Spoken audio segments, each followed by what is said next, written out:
ओम स्थापकायश्च धर्मस्य सर्वधर्मस्वरूपिणे अवतारवरिष्ठाय रामकृष्णाय ते नमः। ঠাকুর, মা ও স্বামীজির চরণে শতকোটি প্রণাম।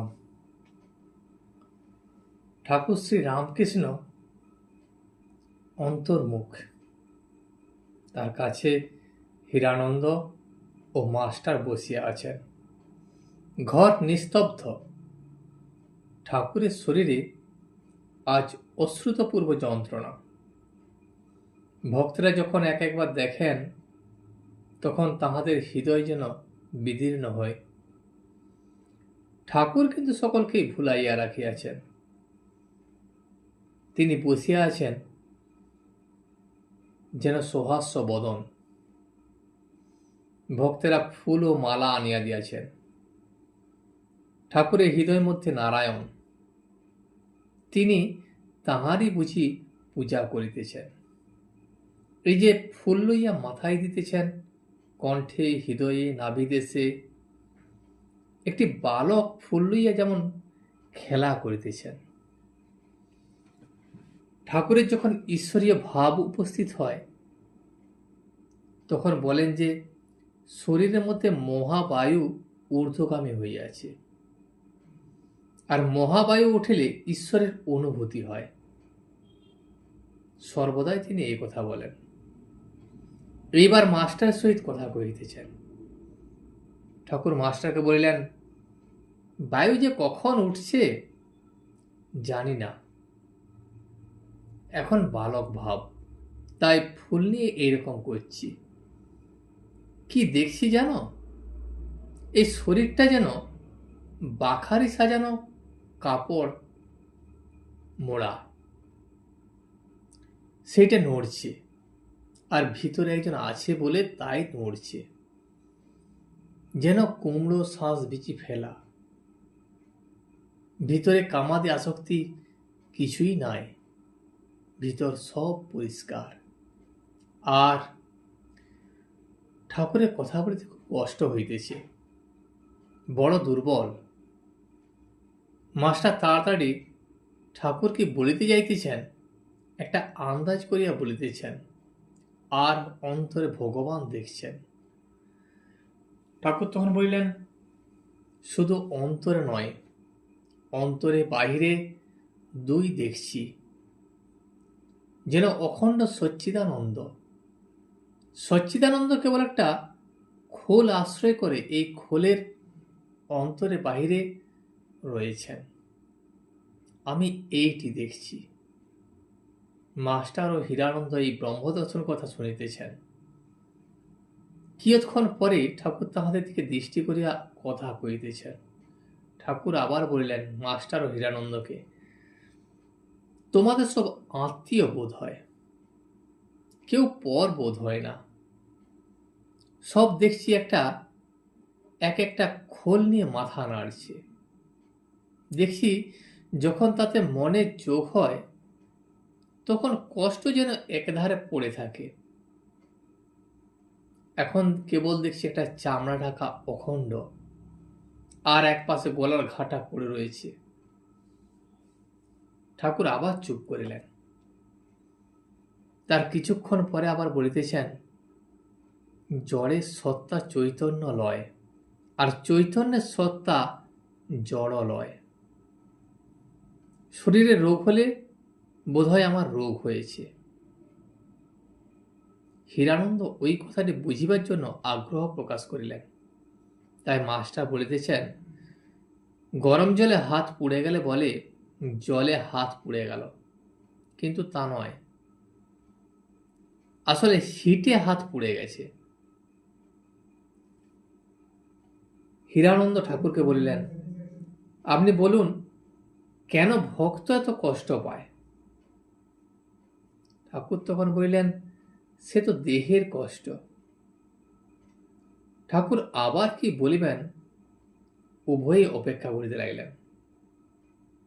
ঠাকুর বলিতেছেন, তোমরা বুঝতে পারলে? মাস্টার আস্তে আস্তে হীরানন্দকে কি বলিতেছেন। মাস্টার তখন বলিলেন, লোকশিক্ষার জন্য নজির এত দেহের কষ্ট মধ্যে ঈশ্বরের মনের 16 আনা যোগ। হীরানন্দ বলিল, হ্যাঁ, যেমন ক্রাইস্ট এর কুফ্লেক্সান। তবে এই মিষ্টি একে যেন যন্ত্রণা। মাস্টার তখন বলিলেন, ঠাকুর যেমন বলেন মার ইচ্ছা, এখানে তার এইরূপই খেলা। ইহারা দুজন আস্তে আস্তে কথা কহিতেছেন। ঠাকুর ইশারা করিয়া হীরানন্দকে জিজ্ঞাসা করিতেছেন।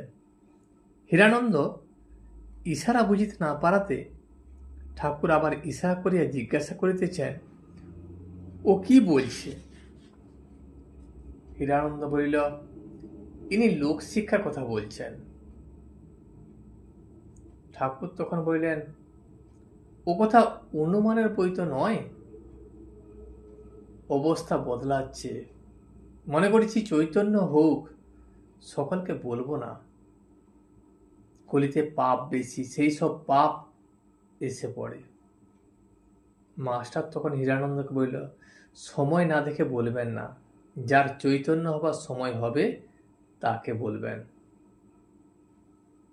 হীরানন্দ ঠাকুরের পায়ে হাত বুলাইতেছেন। কাছে মাস্টার বসিয়া আছেন। লাটু ও আরো দুই একটি ভক্ত ঘরের মাঝে মাঝে আসিতেছেন। আজ শুক্রবার 23 এপ্রিল 1886 খ্রিস্টাব্দ। আজ গুড ফ্রাইডে।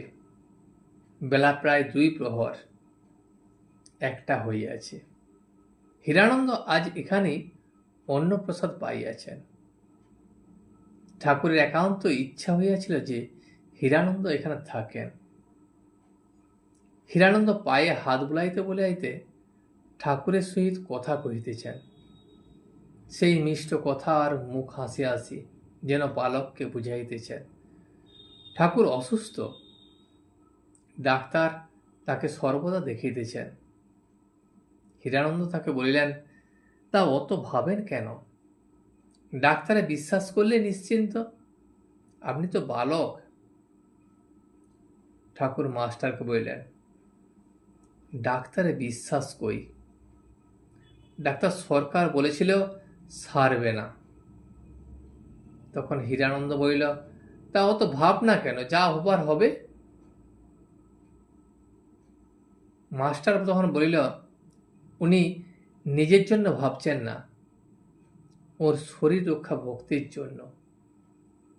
বড় গ্রীষ্ম আর মধ্যাহ্নকাল, খসখসের পর্দা টাঙানো হইয়াছে। হীরানন্দ উঠিয়া পর্দাটি ভালো করিয়া টাঙাইয়া দিতেছেন। ঠাকুর তাহা দেখিতেছেন। ঠাকুর বললেন হীরানন্দকে, তবে পাজামা পাঠিয়ে দিও।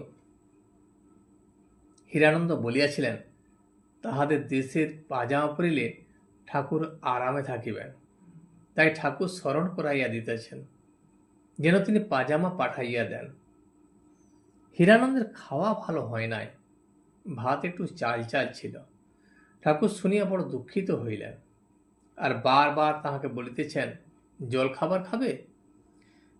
এত অসুখ, কথা কইতে পারিতেছেন না, তথাপি বারবার জিজ্ঞাসা করিতেছেন। আবার লাটুকে জিজ্ঞাসা করিতেছেন, তোদেরও কি ওই ভাত খেতে হয়েছিল? ঠাকুর কোমরে কাপড় রাখিতে পারিতেছেন না, প্রায় বালকের মতো দিগম্বর হইয়া থাকেন। হীরানন্দের সঙ্গে 2টি ব্রাহ্ম ভক্ত আসিয়াছেন, তাই কাপড়খানি এক একবার কোমরের কাছে টানিতেছেন। ঠাকুর হীরানন্দকে বলিল, কাপড় খুলে গেলে তোমরা কি অসভ্য বলো? হীরানন্দ তখন বলিল, তাতে আপনার কি, আপনি তো বালক। ঠাকুর ওই ব্রাহ্ম ভক্ত আর প্রিয়নাথের দিকে আঙুল নির্দেশ করিয়া বলিলেন, উনি বলেন হীরানন্দ এবার বিদায় গ্রহণ করিবেন। তিনি 2-1 দিন কলিকাতায় থাকিয়া আবার সিন্ধু দেশে গমন করিবেন। সেখানে তাহার কাজ আছে। তিনি 2খানি সংবাদপত্রের সম্পাদক। 1884 খ্রিস্টাব্দ হইতে 4 বৎসর ধরিয়া ওই কার্য করিয়াছিলেন। তার সংবাদপত্রের নাম ছিল সিন্ধু টাইমস এবং সিন্ধু সুধার হীরানন্দ 1883 খ্রিস্টাব্দে বিএ উপাধি পাইয়াছিলেন। হীরানন্দ ছিলেন সিন্ধুবাসী, কলিকাতায় পড়াশোনা করিয়াছিলেন। শ্রীযুক্ত কেশব সেনকে সর্বদা দর্শন ও তাহার সহিত সর্বদা আলাপ করিতেন। ঠাকুর শ্রী রামকৃষ্ণের কাছে কালীবাড়িতে মাঝে মাঝে তিনি আসিয়া থাকিতেন। ঠাকুর হীরানন্দকে বলিলেন, সেখানে নাইবা গেলে? হীরানন্দ তখন হাসিয়া বলিল, বাহ, আর যে সেখানে কেউ নাই, আর সবচেয়ে চাকরি করি। ঠাকুর বললেন, কি মাহিনা পাও? হীরানন্দ বলিল, এসব কাজে কম মাহিনা। ঠাকুর তখন বললেন, কত? হীরানন্দ হাসিতে লাগিলেন। ঠাকুর আবার বলিতেছেন। ঠাকুর বলিলেন, এইখানে থাকো না। হীরানন্দ চুপ করিয়া আছেন। ঠাকুর তখন বলিলেন, কি হবে কর্মে? হীরানন্দ চুপ করিয়া আছেন। হীরানন্দ আরেকটু কথাবার্তার পর বিদায় গ্রহণ করিলেন। ঠাকুর তখন বলিলেন, কবে আসবে? হীরানন্দ তাহাতে বলিল, পরশু সোমবার দেশে যাব, সোমবার সকালে এসে দেখা করো। আজ এই পর্যন্তই। ভিডিওটি শেষ পর্যন্ত দেখার জন্য আপনাকে অসংখ্য ধন্যবাদ। ভিডিওটি যদি আপনার ভালো লেগে থাকে তাহলে একটা লাইক, কমেন্ট এবং বন্ধুর সাথে শেয়ার করে দেবেন। সাবস্ক্রাইব করে পাশে থাকা বেল আইকনটি বাজিয়ে দেবেন, যাতে আপনাদের নতুন ভিডিওগুলি সর্বপ্রথম আপনার কাছে পৌঁছে যায়। জয় শ্রী রামকৃষ্ণ, জয় শ্রী রামকৃষ্ণ, জয় শ্রী রামকৃষ্ণ।